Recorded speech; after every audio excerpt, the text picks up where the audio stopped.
Hey buddy, 224 News Star, and this is another game dev video. Today we'll be going over game recording systems, editing software, what's been going on in YouTube, what's been going in the gaming world, and what I will be doing in the game tutorial series and some new series coming up. So, as some of you may know, I've been doing a review of recording software. So far, Bandicam has been nice enough to lend me a temp key so that I can record games in full ultra and all that stuff and test that out. I already have Bandicam, I have Fraps. Lolio is a free one, and you should check them out. Make sure that you get them through either their website and all that stuff. Make sure that's safe before you actually download. I don't know exactly where they're from. I think they're like an Asian company or whatever, so just be safe. But other than that, when I downloaded it, it was good. I scanned it with Trend and then AVG. It was good. I haven't tested out the editor. It keeps crashing so far, but if you record using the recorder, it records into, I think, a regular AVI format. Which, just to let you guys know, AVI, MP4, and WMV, and some other formats are what we call folder formats, and it's the actual guts inside of it that do all the compression. It's like a candy wrapper. It's a nice little wrapper, but on the inside is what the candy. It's basically what tells the video how great to be, how compressed to be, and depending on who coded it and how well they encoded it, it's either going to be super compressed and look great, or it's going to be super compressed and look terrible. So I've been playing around with that. So Lolio, if you want a free recorder, Lolio is actually a really good recorder. It doesn't, hinder your CPU or your system too much, but it's kind of like, it's still a junior program, but yeah, it's just good enough to where the video quality that you get is really good. It's not going to be ultra, clear, perfect, but when I was recording some Watch Dogs, it came out really good. It came out, if you're a new channel, this would be totally acceptable in 720 or 1080. They do have what we call, what was it called? It's kind of like native frame. Say you don't have a 1080 screen, you have like a 1600, like I got like 1600 pixels by 900 pixels, so that's beyond HD in a sense. What I would do is I would record with that, and then I would shrink it down, meaning that the pixels are going to be more condensed, so it's going to be a little bit better than what the native or what your basic frame is going to be. Though you may have what we call frame, like, not like frame glitching, but it's basically some pixels that are like same color or same density or whatever are going to be rendered in that same color, and they're going to be then blocked, and like color blocking. Though that wouldn't exactly happen unless you're working already with a very pixelated video. What you can also do is you can record in 720 or 1080, which means it automatically resizes for 720 or 1080. Though that takes, I believe, on my system, and I tested this on a i3 and a quad core, it didn't slow down my system, and in some senses actually increased, it took less stress off the system. So if you want a free recording gaming system that does work 90% of the time, check out Lolio. They're good. I haven't gotten around to Moralist. They haven't gotten back to me. I'm going to send them another email because it's been like 2 or 3 weeks. Say, hey guys, if you want to send me a test key, I'm only asking for a 3-month, or like a month, 2-3 month key. I can test out a whole bunch of games right now and see if you guys are good or not. I have tested them out in the past, and they were okay. They weren't like epically great, but they were a step above Lolio, but sometimes they would crash. I don't know what they do now. I did test out Bandicam. Yeah, they were great on sending me a test key. I would suggest you guys, if you don't want to go into something like Dxtory, get Bandicam. A lot of people say that it will what do you call it? It like uses a lot of CPU and all that stuff. I haven't really noticed. I've noticed that between Dxtory and Bandicam video may be a little bit on the lesser perfect side. Not that you're actually gonna notice. If it's raw footage just recorded out, you're gonna notice this a smidge bit. Also, guys, just to let you know, do not preview your video in Windows Media, because the amount of colors that it supports is not as many as VLC Media Player. So download VLC Media Player. Make sure it's actually from the VLC Media Player site, and I'll put a link down below. They support huge amount of colors, even some that aren't even on your screen. So they're like a really, really awesome. I mean, what I mean by don't support on your screen is that, most generic, and even I am running off of like an Acer screen, and it doesn't support a huge amount of HD colors. Some out there do, and VLC Media Players like Epic.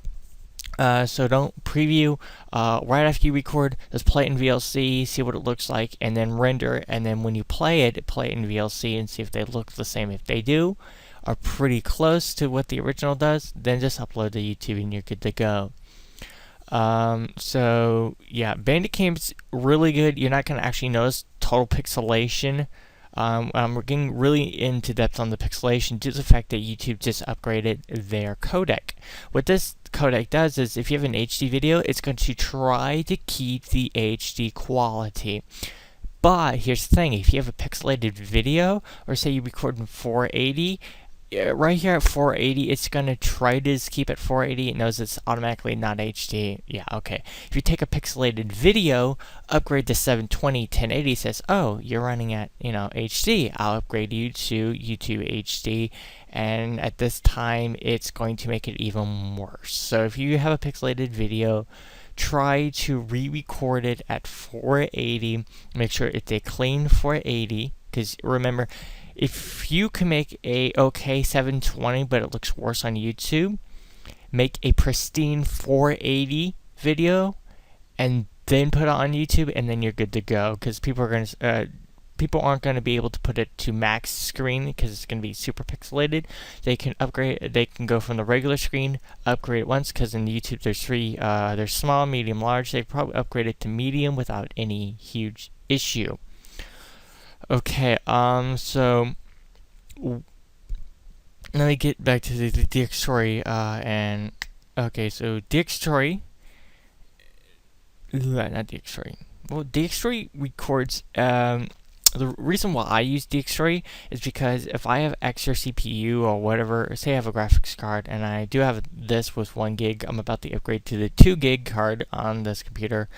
Because my brother's getting another card for some weird reason, and I'm getting his card, which is the same card, just another gig. So I'll be able to spend more energy at rendering and more energy at allowing the capture system. So basically, the capture system will be able to use more memory on my computer, and then the graphics card, the game can use more memory on the graphics card. So I have more stuff to move around. Okay, so Dxtory uses not a lot of power, but it does use some. And the reason for this is because, I set up Bandicam and I set Dxtory to record in Lagarith, a lossless codec, which records really, really pristine video quality. It's not the best, but it's just really good, but it uses up a lot of computer power. So what happens is, in Dxtory, it uses more power to record that, like the actual video image on your screen, while Bandicam is a lighter system, and it's like, okay, I'm capturing it, it's the same codec, I'm just, capturing it, while Dxtory is going, I'm going to scan every screen 60 million times so it looks pretty, so it looks awesome. And while they are the same, you're going to have a little bit better video quality on the Dxtory than you are on Bandicam. Though there are several codecs out there that just record all the same. There's like a Microsoft Codec 1 that records the same no matter what system you're using it on. Let's see, there's H or X 264, which I've been tweeting about on Twitter if you've been following me there, and I've been posting on YouTube. And that's a really, really good codec. Let's see. Though, if you're actually what I found to be really good is if you record in MJPEG, Lagarith, or record to an MP4 format and then move to a H.264 format, which is apparently a new codec out there, you actually retain a lot of quality. But you kind of get some trade-offs to the fact that it uploads really, really good to YouTube. It takes a while for YouTube to upload every single layer. What I mean by layer is that you can view it right now immediately at 360. It's gonna take a while for it to upload to 720 and then 1080. Once it does that though, and it should, I mean, it's like under 10 or 15, 30 minutes at most due to the YouTube servers. But once you do that, boom, you're instantly good. The video quality is good. Now, I did upload a Lagarith, and I did upload a MJPEG video, the same things, and then I converted them to MP4. Now, MP4 takes, depending on your MP4 quality settings, and mine were up pretty high, not ultimate, pretty high, they were just a smidge a whole lot cleaner than H.264. But it wasn't enough for me to say, yeah, I'm going to do that 24/7, because I upgraded the quality settings on Sony Vegas, and it went from going from almost 2 hours, like an hour 40, to going up to 3 hours. Luckily, I had work that day, so I was like, okay, I don't have to worry about it. But 3 hours to render video is not, no. So if I record an MJPEG or Lagarith, then I export to the H.264 format, and I get basically just I mean, we're talking like a hair smidgen of less quality, but it's still the same quality, and usually on YouTube you're not going to even notice it. And I barely even noticed it on YouTube. So for most people, that's how you want to go. You want to import. You want to record a Lagarith or MJPEG. Now MJPEG still is like one of those codecs that have been around for like a huge long time. It doesn't take a huge amount of CPU power apparently to record in that format. So if you guys want to record in that format, by all means go ahead. It's pristine video quality when it's a raw footage. Now when you export it to an MP4, it still keeps it. Now when you export it to H.264, you don't really, I mean, it's like you for some reason lose a smidge, but I don't think it's gonna hurt you. And YouTube HD quality, due to the new codec, apparently grabs onto this the H.264 codec a whole lot better. So you're not losing any quality there either. Sorry guys, I'm just yawning like crazy. I didn't get much sleep last night. Okay, so reason why okay, a lot of people have been sending me emails on why Fraps is good and why Fraps is bad, and then asking me whether it's good or bad. I think it's good because it really, on some computers, it does not take a whole lot of power to use Fraps. It does support dual audio channel, but on some editing programs, it will smash all of them into one, which is kind of bad. So this is a limited dual audio support system. I think you can, though, export the second audio out to like a sub file, so you got the video with the in-game audio, and then all your gameplay commentary is just like beside it as an audio file, and you can edit it that way, which is, you know, not as it's still pretty awesome. And if you want to use Fraps that way, that's fine. I haven't used Fraps in a while. I have the news version, so I have to test that out, and I'll probably test that out next with what do you call it? That Transformers game, which should still give me really good quality. The problem with Fraps is, I mean, this is probably the only problem other than a limited user interface, is that Fraps has the issue of becoming a real bug when you're editing it. Due to the codec being proprietary, I mean, I believe it's the AVI file codec system. I mean, it retains a really, really, really good quality. I think Lagarith is still better than it, but it's still just so barely noticeable. Unless you get into some really limited color scopes. We're talking like dark scenes or whatever, and then you just better go to Lagarith anyway. But anyway, you record in DX with Fraps, and you're like, okay, I'm good. The videos went good. It's got a huge size, but I recorded to an external hard drive, and this is what I suggest some of you guys do. If you have a really good computer or a computer with 3.0 USB, just instantly record it to an external hard drive, because then your computer's not dealing with the fact of having a huge file on the system. That's a lifetime video feed while you're what do you call it?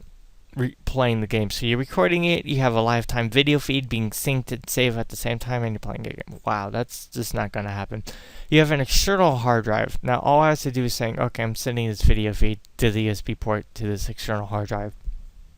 And then I suggest, you have 500, 640 to a 1, so it's like 500 gig, 640 gig, I think there's an 800 gig, or a 1 terabyte external drive.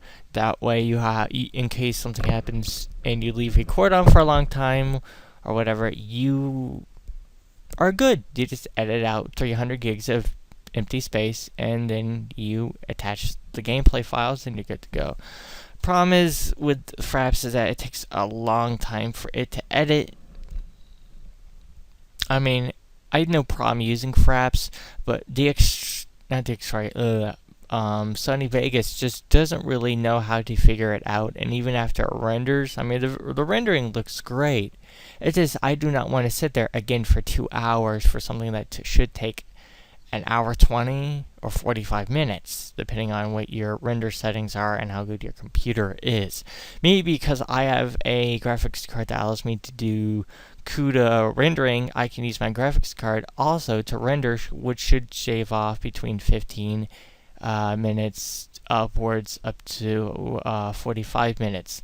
So I've gone from 2 hour rendering to an hour and a half to an hour, or even some instances 40 minutes. So I suggest you kind of look into what your graphics card can do. But that's the downside of Fraps.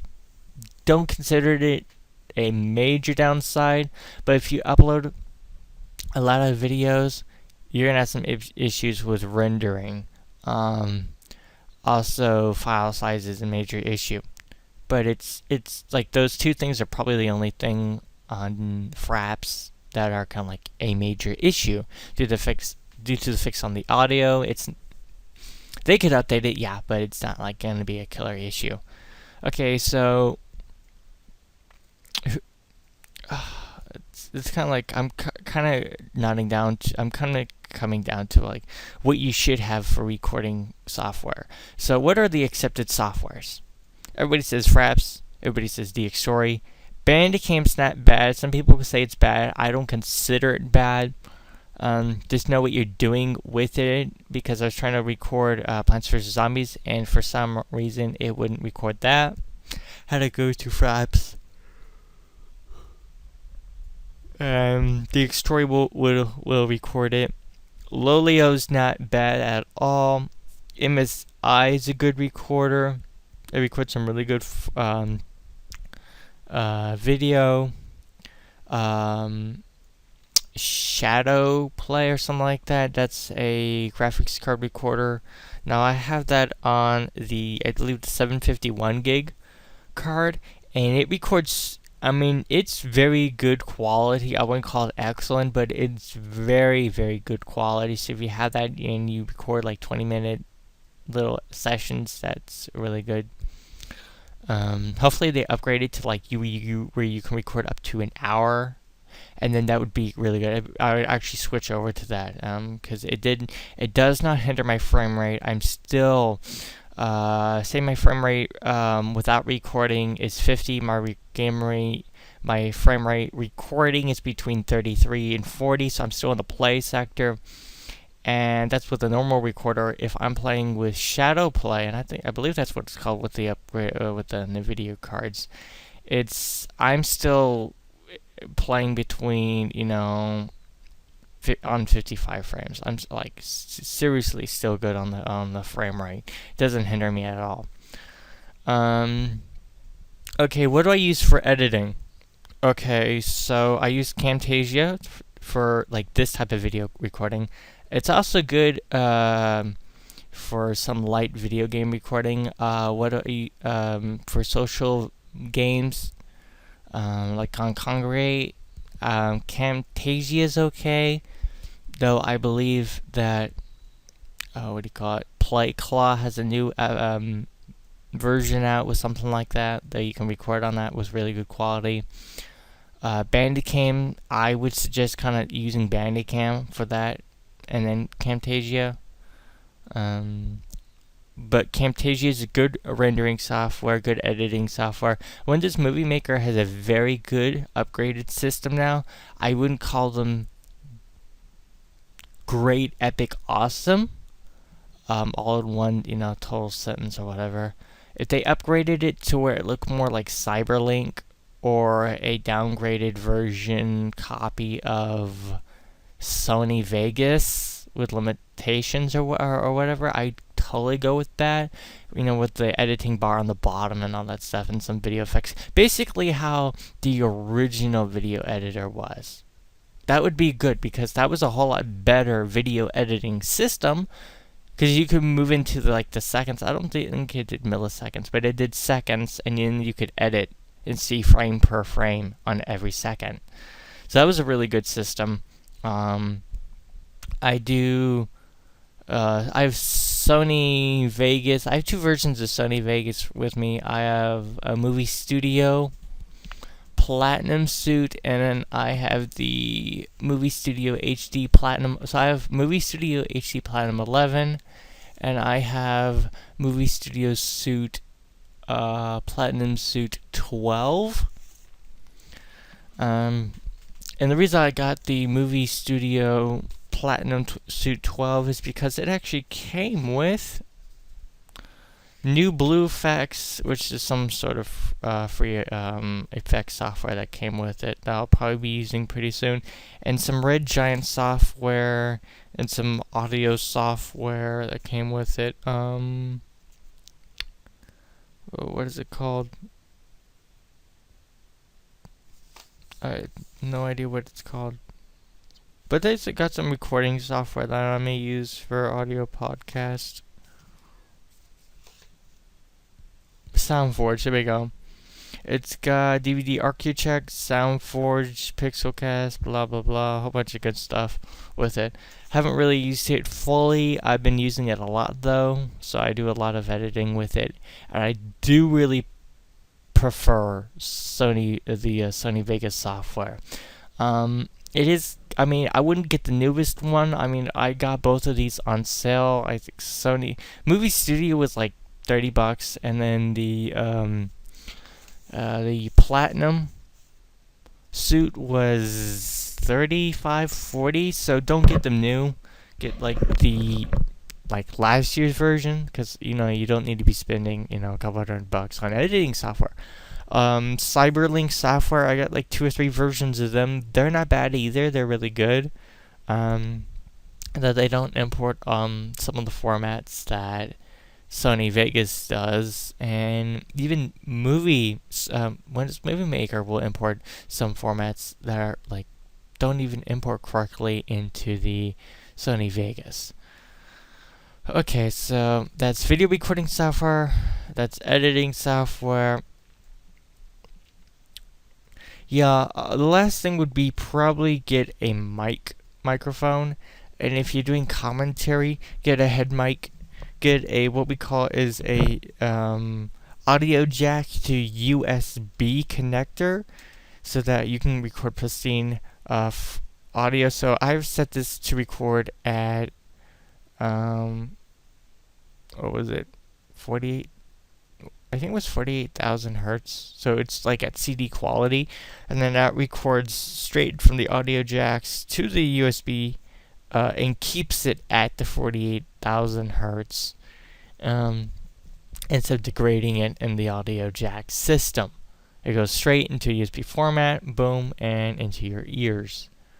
So, yeah, guys, just let me know on what software that you use and what you prefer and why you use it. I know that there's a lot of people out there use different things. Some of those programs don't work on my computer, some of them do. I'll be trying out some other software, and then the next video, I will give you some more software out there to use. So for the free one that I really enjoy is Lolio. I mean, it's not great, but it's just really good for those people who are into making video games. It will not hinder your system too much, and it's free, and you don't have to go to illegal sites to download software, because in some instances, it gives out even better quality than that. I would rate it near, in between Dxtory, Bandicam, and Fraps. It's like really good quality. Okay, so let's move on to what I've been playing so far on the channel.